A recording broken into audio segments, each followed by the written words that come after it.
6:51-59.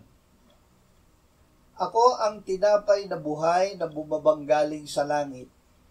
Kung ang sino man ay kumain ng tinapay na ito, siya ay mabubuhay magpakailanman, at ang tinapay na aking ibibigay sa ikabubuhay ng sanlibutan ay ang aking laman.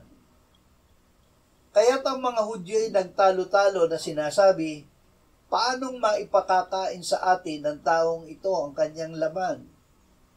Sinabi nga sa kanila ni Jesus, katotohanang sinasabi ko sa inyo, malibang inyong kainin ang laman ng anak ng tao at inumin ang kanyang dugo, wala kayong buhay sa inyong sarili. Ang kumakain ng aking laman at umiinom ng aking dugo ay may buhay na walang hanggan, at siya'y muli kong bubuhayin sa huling araw. Sapagkat ang aking laman ay tunay na pagkain at ang aking dugo ay tunay na inumin. Ang kumakain ng aking laman at umiinom ng aking dugo ay nananatili sa akin at ako'y sa kanya. Kung paanong ang buhay na Ama ay nagsugo sa akin at ako'y nabubuhay dahil sa Ama, gayon din ang kumakain sa akin ay mabubuhay dahil sa akin.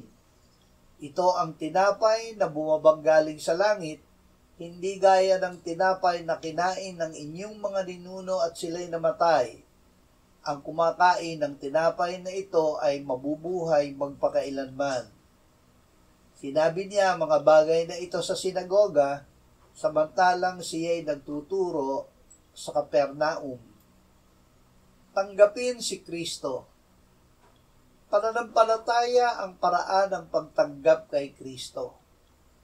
Inilarawan niya ang pananampalatayang ito gaya ng pagkain ng tinapay at pag-inom ng inuwin. Tinawag niya ang kanyang sarili na tinapay na buhay, na ang kanyang laman ay tunay na pagkain at ang kanyang dugo ay tunay na inumin. Sinabi niya, ang kumakain ng aking laman at umiinom ng aking dugo ay may buhay na walang hanggan, at siya'y muli kong bubuhayin sa huling araw, at siya ay mabubuhay magpakailanman.